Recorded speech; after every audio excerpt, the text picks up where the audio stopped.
Hi everyone, and welcome. Today, we're diving into a common and super frustrating error that many Salesforce developers encounter when using the Salesforce CLI. If you've ever tried to retrieve source code using a command like sfdx retrieve start and suddenly hit a wall with an error message saying structured clone is not defined, then you're in the right place. This issue can stop your development workflow dead in its tracks, but don't worry, the fix is usually quite simple, and we'll walk through it step by step to get you back on track quickly. So, what exactly does structuredClone is not defined mean? This error message tells us that a function called structuredClone is being used, but your current environment doesn't recognize it. In the context of the Salesforce CLI, this almost always points to an outdated Node.js version. Salesforce CLI, like many modern command line tools, relies heavily on Node.js to run. The structuredClone function itself is a relatively new feature in JavaScript, introduced in more recent versions of Node.js. If your installed Node.js version is too old, it simply doesn't have this function built in, causing the CLI to crash when it tries to use it. Specifically, Salesforce CLI commands that perform complex object manipulations, such as retrieving source metadata, often utilize structuredClone under the hood. When your Node.js version is below the required threshold, the error pops up, preventing the command from completing successfully. The solution is straightforward. You need to update your Node.js installation to a version that supports structuredClone.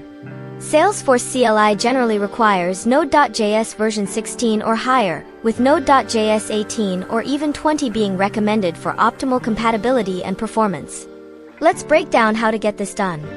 First, open your terminal or command prompt. You need to check your current Node.js version. Type node v and press enter. This command will output your installed Node.js version number. If you see a number like v14.x.x or anything below v16.x.x, then you've found the root cause of your problem. Next, you'll need to update Node.js. There are a couple of popular ways to do this.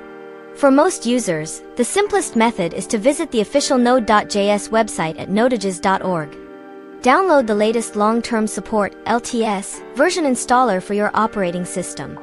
Run the installer, and follow the on-screen prompts. This will replace your old Node.js version with a newer one. Another highly recommended method, especially for developers who work on multiple projects, is to use a Node Version Manager, or NVM. If you don't have NVM installed, search for Install NVM for your specific OS and follow the instructions.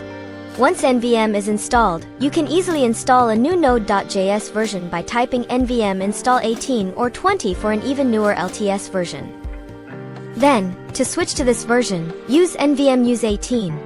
You can also set it as your default with nvm alias default 18. After updating, it's crucial to close and reopen your terminal or command prompt to ensure the changes take effect. Then, run node v again to confirm that your Node.js version is now 16 or higher. Finally, try your Salesforce CLI command again. For example, sfdx retrieve start apex class my apex class. The structuredClone is not defined error should now be gone, and your source retrieval should complete successfully. Sometimes, after updating Node.js, it's a good practice to run sfupdate to ensure your Salesforce CLI is also on its latest version, though it's not always strictly necessary for this specific fix. This small update to your Node.js environment will resolve the issue and allow you to continue your Salesforce development without this annoying hurdle. And that's it. I hope this walkthrough helps you quickly resolve the structuredClone is not defined error in your Salesforce CLI. It's a common problem with a simple solution that can save you a lot of headache. If this video was helpful to you, please give it a big thumbs up. It really helps the channel, and I appreciate your support. Also, don't forget to hit that subscribe button and the notification bell so you don't miss out on future Salesforce tips, tricks, and troubleshooting guides. Thanks so much for watching, and I'll see you in the next video.